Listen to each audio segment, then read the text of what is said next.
माहितीसाठी आणि आता काही महत्त्वाच्या बातम्यांचा आपण वेगवान आढावा घेऊया।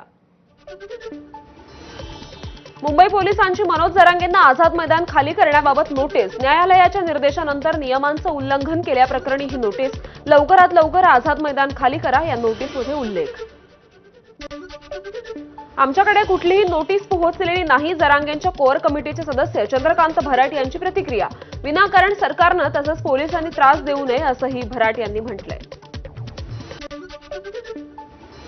जरांगेंच्या आंदोलनाबाबत आज सलग दुसऱ्या दिवशी सुद्धा मुंबई हायकोर्टात सुनावणी होणार आहे। काल दक्षिण मुंबईतील आंदोलकांना हटवा आणि रस्ते मोकळे करा असे आदेश मुंबई हायकोर्टाने दिले होते। मराठा आरक्षणाच्या मुद्द्यावर आज मंत्रिमंडळाच्या उपसमितीची बैठक। उपसमिती अध्यक्ष विखे पाटलांच्या निवासस्थानी ही बैठक। आजच्या बैठकीत अंतिम मसुदा आणि उच्च न्यायालयाच्या सुनावणीवर चर्चा होणार असल्याची माहिती। मराठा आरक्षणासंदर्भात सरकार आजच नवा GR काढण्याच्या तयारीत। न्यायालयाच्या निर्देशाचं उल्लंघन करत कायदा हातात घेतल्याप्रकरणी मराठा आंदोलकांवर मुंबई पोलिसांकडून गुन्हे दाखल। आतापर्यंत 5 ते 6 गुन्हे मराठा आंदोलकांवर दाखल झालेत। वाहतुकीस अडथळा, सार्वजनिक मालमत्तांचं नुकसान आणि मारहाण या प्रकरणात हे गुन्हे आहेत।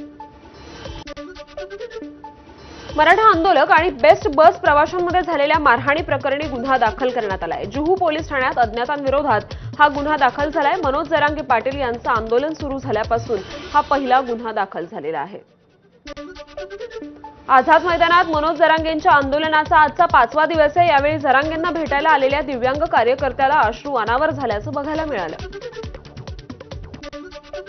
मराठा आरक्षणाबाबत सरकारचा नवीन मसुदा काय असेल तो आल्यानंतर राष्ट्रीय ओबीसी महासंघ आपली भूमिका स्पष्ट करेल। ओबीसी महासंघाचे अध्यक्ष बबनराव तायवाडे यांची प्रतिक्रिया।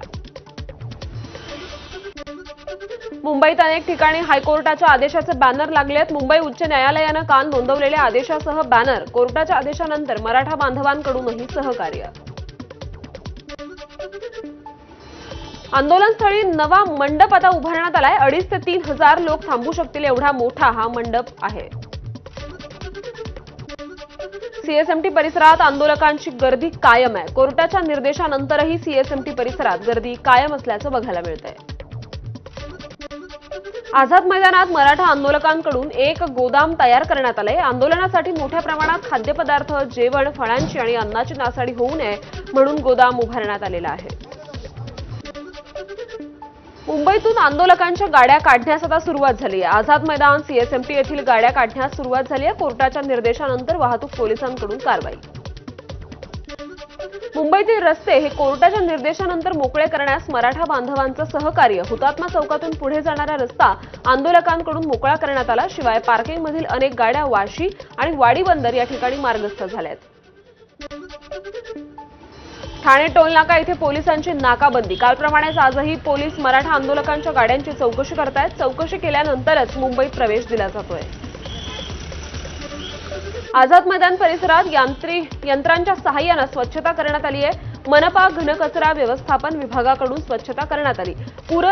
परिस्थिती पूर्वपदावर आणण्याचे प्रयत्न सुरू आहेत। सखोल स्वच्छतेसाठी कामगारांची देखील मदत होते। मुंबईत अनेक ठिकाणी हायकोर्टाच्या आदेशाचे बॅनर्स लागलेत। या बॅनरवर मुंबई हायकोर्टाने दिलेले आदेश नमूद करण्यात आले।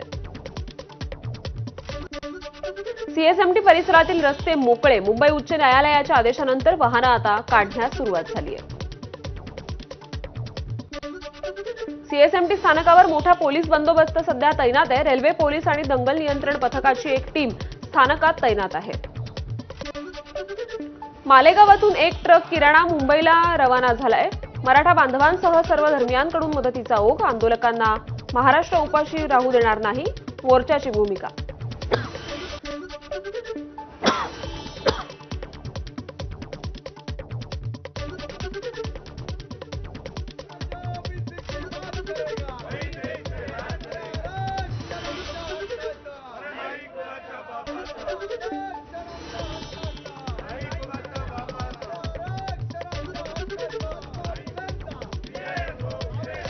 राष्ट्रीय ओबीसी महासंघाच्या उपोषणाचा आज 4था दिवस आहे। नागपूरच्या संविधान चौकात उपोषण सुरू। सरकारकडून लेखी आश्वासन देत नाही तोपर्यंत आंदोलन सुरू राहील, राष्ट्रीय ओबीसी महासंघाची भूमिका।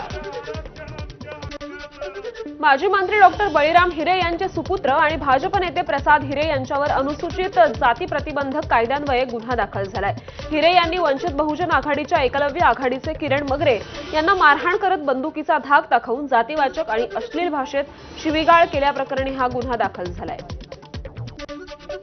छत्रपती संभाजीनगरमध्ये कुलस्वामिनी कला केंद्रात तुफान राडा झाला। एक जण गंभीर जखमी झालाय। कला केंद्रातील साहित्याची तोडफोड देखील झाली आहे। येवला शहरातील सुरेखा पैठणी शोरूममध्ये ग्राहक बनून आलेल्या 2 वृद्ध महिलांनी तब्बल 1.5 लाख रुपयांच्या महागड्या 6 ते 7 पैठण्या चोरल्यात। साड्या चोरीचा हा सर्व प्रकार सीसीटीव्हीमध्ये चित्रित झाला असून पोलिसांकडून आता अधिकचा तपास केला जातोय। बडतर्फ केलेले पोलीस निरीक्षक सुनील नागरगोजे यांनी गळफास घेत आत्महत्या केली। गणेशोत्सवासाठी कुटुंब गावी गेले असता राहत्या घरी गळफास घेत त्यांनी आत्महत्या केली आहे। परभणीतील अधीक्षकांना शिवीगाळ प्रकरणी त्यांची चौकशी सुरू होती। गोंदिया परिवहन विभागाला मिळाला एक रडार वाहन। या रडार वाहनाची एका तासात 700 ते 800 चालन कापण्याची क्षमता। बेशिस्त वाहन चालकांना बसणार चपराक। सोलापूरमध्ये अतिवृष्टीमुळे पिकांचं मोठ्या प्रमाणात नुकसान झालंय। नुकसान झाल्यानं एका वृद्ध शेतकऱ्यानं आत्महत्या केली आहे। दक्षिण सोलापूर तालुक्यातील मुस्ती येथील ही धक्कादायक घटना आहे। शाहरुख खानची मुलगी सुहाना अडचणीत आली आहे। परवानगी विना जमिनीची अलिबागमध्ये खरेदी केली। जमीन शासनाकडे देण्याची मागणी। अहिल्यानगरच्या भिंगार शहरातील थोरात कुटुंबियांकडून गौराई समोर युनेस्को जागतिक वारसा स्थळांचा देखावा तयार करण्यात आलाय। शिवरायांच्या 12 किल्ल्यांचा देखाव्यात या समावेश आहे। संपूर्ण देखावा हा इको फ्रेंडली पद्धतीने साकारण्यात आलाय।